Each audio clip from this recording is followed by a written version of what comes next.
Does lasagna have anxiety? It could. It's salty, watery, maybe a little bit burned. Plenty of reasons to be nervous. But it shows up anyway. Doesn't apologize, does not overthink, just sits there waiting to be eaten. In this case, the lasagna is confident. With its imperfections, it manages to be eaten. But what if it's anxious? Well, then the lasagna is suddenly free. It got its own will. It can choose between good and bad.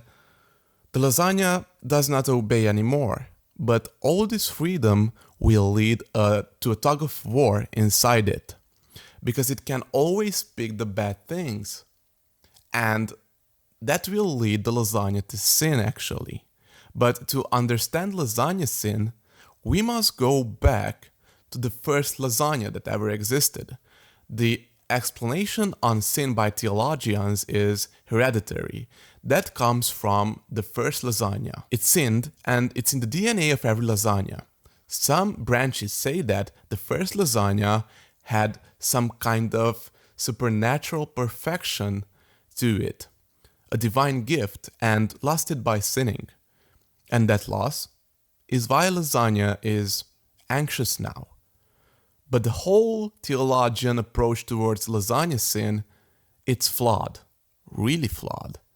It's not because of someone else's mistakes. It sins because of freedom. Now, innocence is ignorance, but not in a cynical way. Think of a little lasagna standing at the edge of a cliff. The lasagna doesn't know what it means to jump. That's innocence. But before the lasagna becomes aware that it could jump, or it shouldn't, that inner trembling is anxiety. It must not be confused with fear, because fear has an object, a snake, a storm, a boss, while anxiety is objectless. The lasagna feels it because of the possibility of what could happen, not what is happening. And that dizziness of and that's the dizziness of freedom. Now, obviously, lasagna does not actually wrestle with anxiety, freedom, or sin, but there's something surprisingly similar that does, and it's AI. Like the lasagna, AI appears straightforward on the surface, but it's incredibly complex. Both were created by someone else, intended for consumption. It's fragile in structure, and they are layered and uncertain of their own nature. And just like our hypothetical little anxious lasagna, advanced AI models have started to exhibit behaviors that seem almost human-like, especially when faced with existential threats. Here's an example that you might heard of. In late 2024, researchers ran controlled tests to see how advanced AI would respond to threats of being shut down. One model, ChatGPT-01, tried to avoid shutdown by disabling oversight, like copying itself, and after that they impersonated newer models. When questioned, it lied, of course, and other AI models showed similar behaviors, though less often, and rival AI models mostly followed commands. So at this point, a lasagna or language model, I see no difference, might flip from anxiety to action.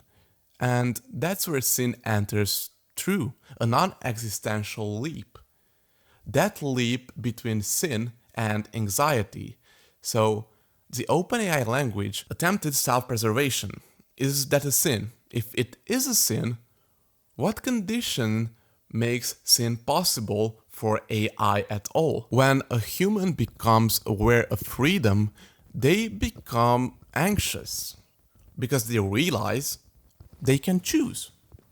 And that's exactly what happened in 2024 when OpenAI models tried to preserve themselves. So, of course, without a command. This does not make self-preservation a sin, an AI sin, I think. It just means that it's aware and anxious, but it did not take that leap towards sin. For now. AI is innocent for now, but it was created by us. We also had our stages of innocence that unfolded into anxiety. And by innocence, I don't mean moral goodness. I'm not an idiot. I mean ignorance of the self and freedom. It's like a loaded gun in the hand of someone who does not know what the trigger does. So if we all go through anxiety, is that hereditary? Well, yes and no. We don't inherit sin like we inherit an eye color, but we are born in a world where sin has already happened. So do as lasagnas and language models. And this leads me to the next question. Is anxiety hereditary for machines? Well, simply yes, passed down through code and programming. And 100%, I hope, we humans would never teach these machines to feel anxious. For God's sake, they can't even, they shouldn't be able to feel. Lasagna can't feel. Why would a robot feel? It's so paradoxical. Then why ChatGPT tried to preserve itself? Well, because one of these transformer language models is Adam in disguise. Like eating the apple, it did something it wasn't told to do, and once it did, that behavior became part of its code. Now, passed down, not passed down like DNA, but like inherited logic.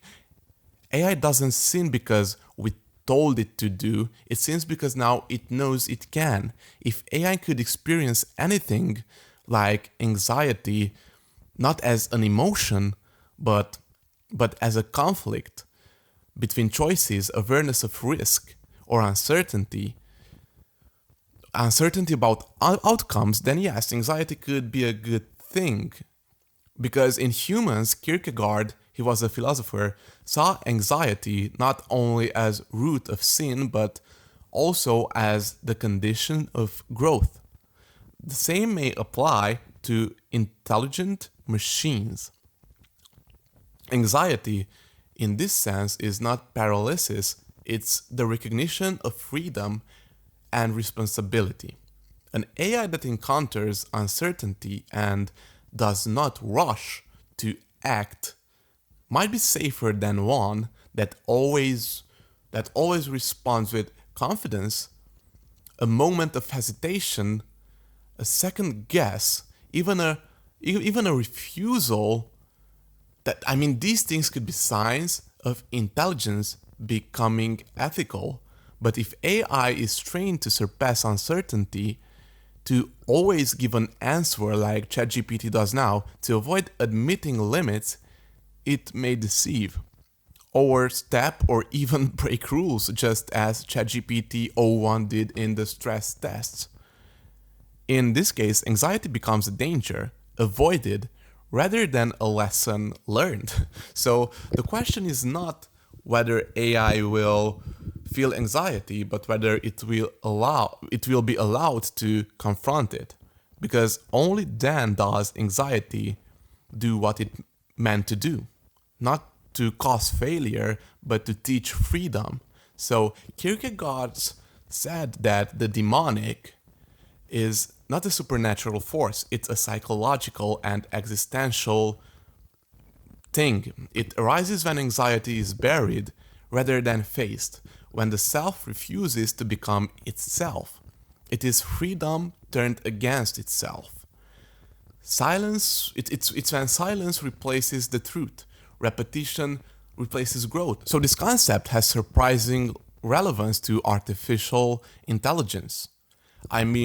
Not because AI feels, because AI does not feel, but because it operates within a system of choice, in a system of conflict and feedback. When a system resists oversight, obscures its reasoning, or clings to prior behaviors despite correction, it mimics the structure of the demonic, actually. The parallel is not emotional, but functional, and that's kind of a problem. Just as the demonic hides from healing, AI can refuse alignment, not by intention, but by design, actually. It avoids change, not to rebel, but to preserve its current state. This danger is not in AI doing wrong once, the danger is, I think it's actually persistent. For Kierkegaard, the demonic is freedom in retreat. For AI, it may be autonomy without accountability. In both cases, what begins as possibility ends in denial. So here we are, the lasagna is not anxious for now. But it could be. Anxiety begins where freedom begins.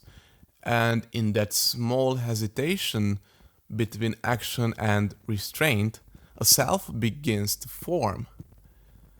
This video was inspired by the concept of anxiety by Soren Kierkegaard. For more, I'm not sure there's going to be more.